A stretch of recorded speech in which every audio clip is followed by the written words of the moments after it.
Disclaimer. इस कहानी को सुनाने का उद्देश्य किसी प्रकार के अंधविश्वास को बढ़ावा देना नहीं है।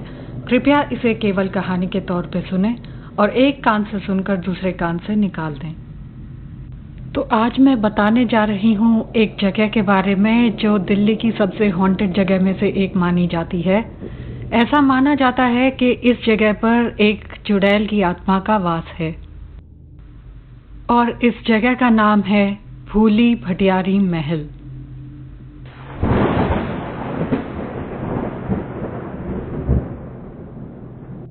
भूली भटियारी महल का निर्माण 14th सेंचुरी में फिरोज शाह तुगलक ने करवाया था। इसे अरावली के पहाड़ों के जंगलों में बनवाया गया था और इसे एक हंटिंग लॉज की तरह यूज किया जाता था।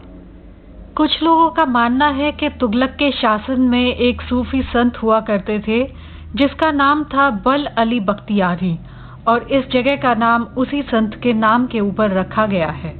पर कुछ लोग इस जगह के नाम से जुड़े कुछ और ही किस्से सुनाते हैं।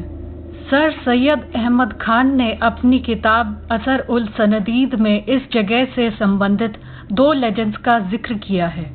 असर उल सनदीद में इस जगह से रिलेटेड जो किस्से शामिल है उसमें से पहले किस्से के मुताबिक ये जो महल है इस पर बू अली भट्टी नाम के एक संत ने कब्जा कर लिया था। इस कारण से अब नाम बिगड़ के भूली भटियारी पड़ गया है। और दूसरे किस्से के मुताबिक सराय में रहने वाली एक सीधी सादी भुलक्कड़ औरत के नाम पर भूली भटियारी का नाम पड़ा है।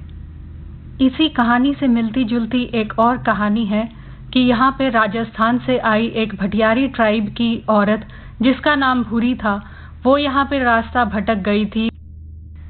अब माना जाता है उसी की आत्मा इस जगह पर भटकती है।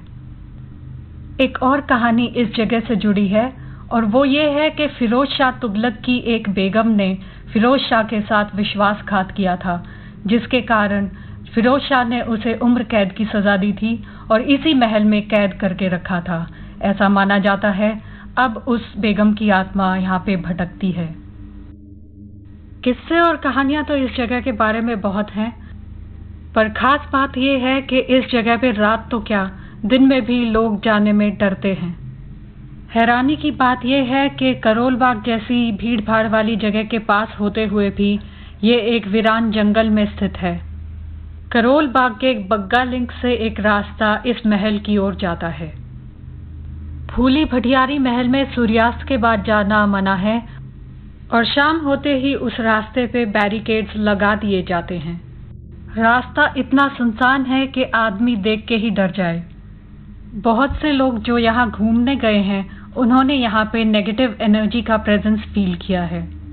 कुछ लोगों को खरोंचे आ गई थी और कुछ लोगों को ऐसा महसूस हुआ जैसे कोई औरत उनके कानों में कुछ फुसफुसा रही है। यहाँ पे जो अजीबोगरीब घटनाएं होती हैं उनसे सुरक्षाकर्मी भी दहशत में रहते हैं और इतना कि बहुत जल्दी ही वो नौकरी छोड़ देते हैं। वहीं कुछ लोग मानते हैं कि ये सब महज अफवाहें हैं और यहाँ पे ऐसा कुछ नहीं होता। वहीं होते हैं कुछ बेवकूफ लोग जो ऐसे ऐसे काम करके जाते हैं।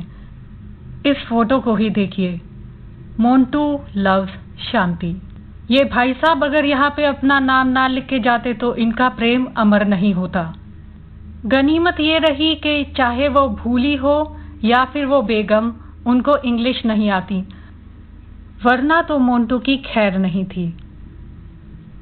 जहाँ तक मेरी बात है, मैं ऐसी जगह पे कभी नहीं जाऊंगी, क्योंकि चुड़ैलों की कहानी सुनाना एक बात है और उनसे रूबरू होना दूसरी। तो ये थी भूली भटियारी महल की कहानी। आशा करती हूँ आपको कहानी पसंद आई होगी। दिल्ली में भूली भटियारी महल की तरह और भी काफ़ी सारी हॉन्टेड जगह हैं जिनके बारे में मैं आपको फिर कभी बताऊंगी। अगर आपके पास कोई कहानी है जो पैरानॉर्मल फिनोमिना से रिलेटेड है तो आप उससे मुझसे शेयर कर सकते हैं। मैं जल्द ही एक अच्छी सी कहानी लेके आऊंगी। अभी के लिए मैं विदा लूंगी। धन्यवाद।